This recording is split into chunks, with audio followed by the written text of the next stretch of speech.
Base பண்றது வந்து மலையக உழைப்பாளிகள், தொழிலாளர்கள், தோட்ட தொழிலாளர்கள் பேஸ் பண்ணி தான் நம்ம இருக்கோம்.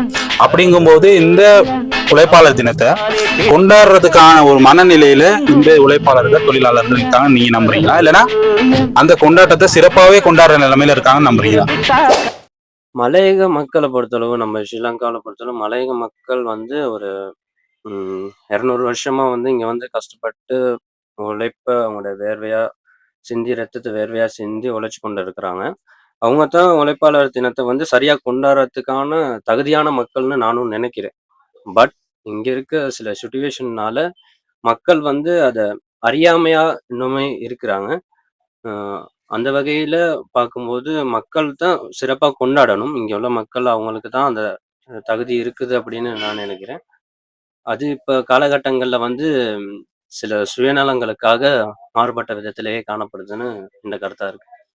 இதை பத்தி சொல்ல போனா நான் நினைக்கிறேன் உழைப்பாளர் தினம் பத்தி அடிப்படை அறிவு கொஞ்சம் குறைவா இருக்குன்னு நினைக்கிறேன் நான். அது உழைப்பாளர் தினம்னா அது என்ன கூட தெரியாத முக்காசு பேர் இருக்காங்க. அது பெரிய இதாக தான் இருக்கு எனக்கு. உழைப்பாளர் தினத்தை பத்தி என்னன்னு தெரியாமனா அவங்க என்ன செய்றாங்க, ஒரு சொல்லுமா ஒரு பேர்பாலி போறது, கொஞ்சம் இதாக்குறது, கொஞ்சம் ரெஸ்ட் எடுத்து வீட்டுக்கு வேலை செய்யறது அப்படிதான் நினைக்கிறாங்க. அதை பத்தி சரியான ஒரு கருத்து இல்லை தான் நினைக்கிறேன். அந்த உழைப்பாளர் தினத்தோட புரிதல் இல்லை. புரிதல் கொஞ்சம் நிறைய குறைவு இருக்குன்னு தான் நினைக்கிறேன். எல்லாரும் ஒரு நிலையில இல்ல தோட்டத்துக்குள்ள. அதாவது சில பேர் வந்து பிளப்பாளி போறாங்க. அதான் அரசியல். நான் எந்த அரசியல்னு குறிப்பா சொல்ல விரும்பல. அடிமையா வச்சிருக்காங்க. இன்னும் நம்ம மக்களை வந்து அடிமையா வச்சிருக்காங்க.